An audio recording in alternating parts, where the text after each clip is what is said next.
नवंबर का महीना बस शुरू ही हुआ था, लेकिन ठंड अपनी चरम सीमा पर थी। चारों तरफ हाहाकार मचा हुआ था। हवा इतनी ठंडी थी कि पूरे शरीर में जैसे कंपन सी हो उठी। पेड़, खेत और खंभे सब बर्फ की चादर में ढके हुए थे और हर तरफ सन्नाटा और डर का माहौल फैला हुआ था। अरे भाई, बहुत ठंड है। ऐसी ठंड तो पहले कभी नहीं देखी। लगता है जैसे आसमान से बर्फ की बारिश हो रही हो और सब कुछ सफेद चादर में ढक गया हो। हाँ भाई, तुम सही कह रहे हो। ऐसी ठंड तो पहले कभी नहीं देखी। लोग और जानवर सब ठिठुर रहे हैं, हाथ पांव जम रहे हैं, सांस थम सी गई है। सच में भाई, इस ठंड ने इंसान और जानवर सबको बराबर अपने भय में डाल दिया है। पता नहीं भाई अब क्या होगा। भाई अब चलो अपने घर चलते हैं। अगर और थोड़ी देर हम बाहर रुके रहे तो हम भी जम जाएंगे। घर पहुंचते ही कम से कम थोड़ी गर्मी का एहसास तो मिलेगा। हाँ, मैं भी अब अपनी दुकान बंद कर देता हूं, क्योंकि ठंड में अब कोई नहीं आने वाला। इस भयानक ठंड को देखकर लोगों के भीतर डर समा चुका था। इंसान ही नहीं, जानवर भी इस दर्द भरी ठंड से कांप रहे थे।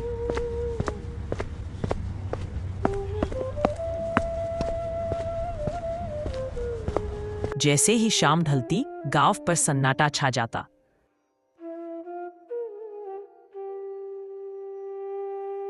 लोग जल्दी जल्दी अपने घरों के अंदर दुबक जाते।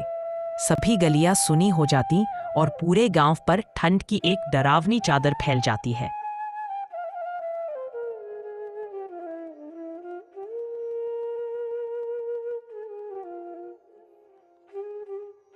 उस गांव में मोहन नाम का एक गरीब लकड़हारा रहता था। वह रोज सुबह जंगल चला जाता,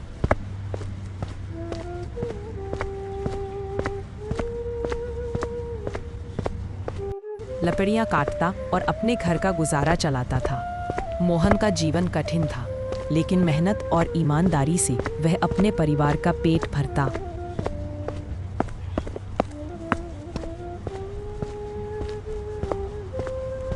आज ठंड बहुत ज्यादा है और धीरे धीरे ये ठंड और भी बढ़ती जा रही है।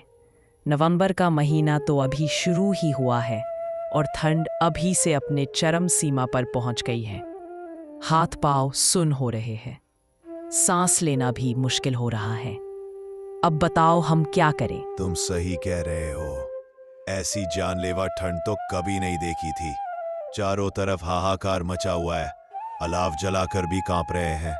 सुना है बार कड़ाकेदार ठंड पड़ने वाली है। पता नहीं आगे क्या होगा।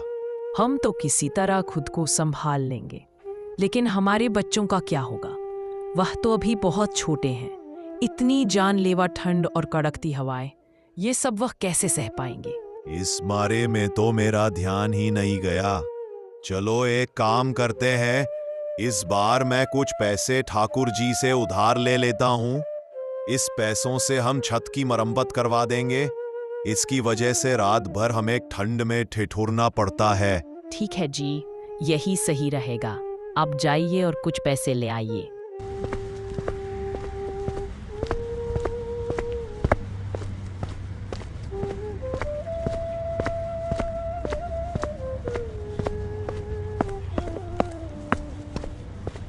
अरे मोहन भाई, अच्छा हुआ आप मिल गए।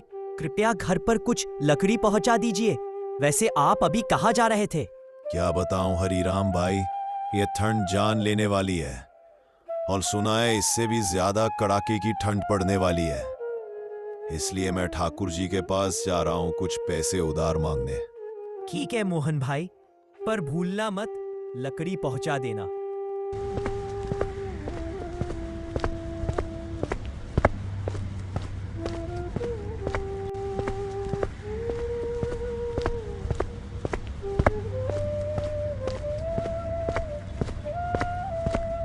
मोहन ठाकुर जी के पास पहुंचा।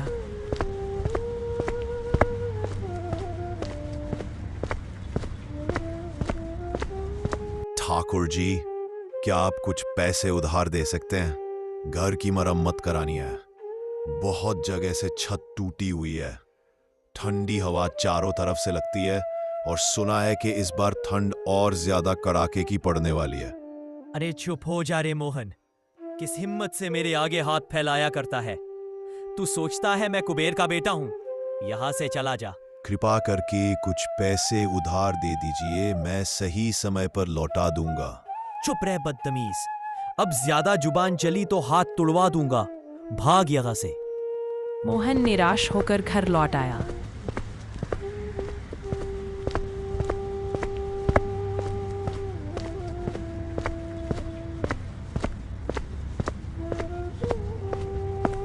हे भगवान, मेरे बच्चे और बीवी ठिठुर रहे हैं। घर में ना आग है ना कपड़े, अब मैं क्या करूं? वह जंगल की ओर गया कि शायद लकड़ी मिल जाए।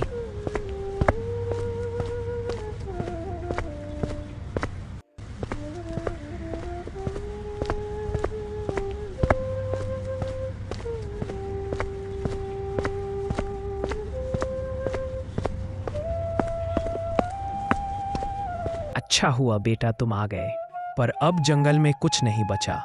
अमीरों को सब मिल जाएगा, पर हम गरीबों का क्या होगा? मोहन घर लौटा।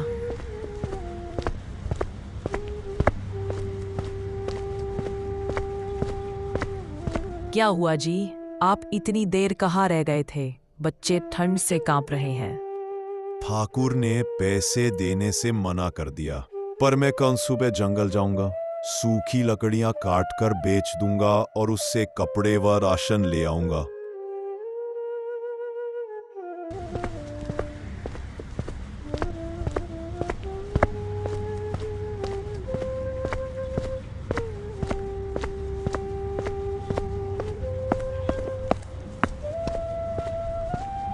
मोहन भैया मत जाना, ठाकुर के लोगों ने सारी सूखी लकड़ियां उठा ली है, जंगल खाली कर दिया। मोहन जंगल गया और सच में लकड़ी ना देखकर टूट गया। वह घर लौटा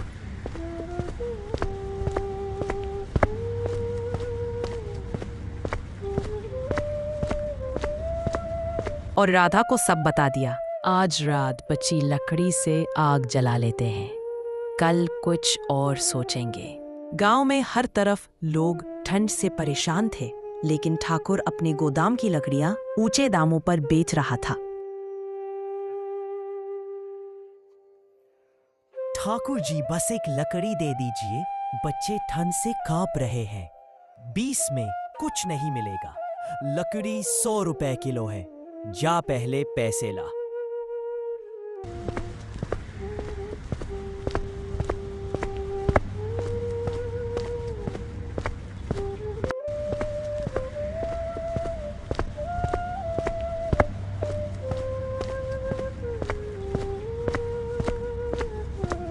ठाकुर जी, जरा सी लकड़ी दे दीजिए, नहीं तो मेरे बच्चे मर जाएंगे। जा पहले पैसे ला। ठाकुर ने उसे भगा दिया।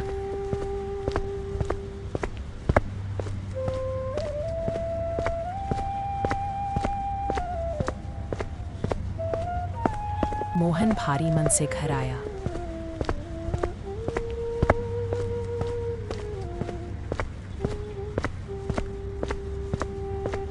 राधा, कल तक ठाकुर का घमंड टूट जाएगा, गांव के हर घर में लकड़ी होगी। रात के 12 बजे मोहन चुपके से निकला, ठाकुर के गोदाम की तरफ गया।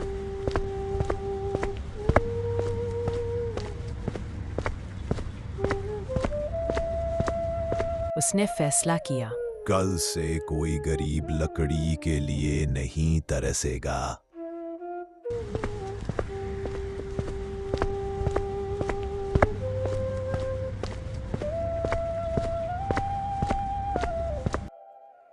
सुबह लोगों ने देखा कि हर घर के बाहर लकड़ियों का बड़ा ढेर रखा था। लोग हैरान थे, ये लकड़ियां कहाँ से आई हैं? गांव खुश था, लेकिन ठाकुर का घमंड टूट चुका था। ऊपर वाला सब देखता है। इंसानियत और सच की शक्ति किसी भी अहंकार से बड़ी होती है।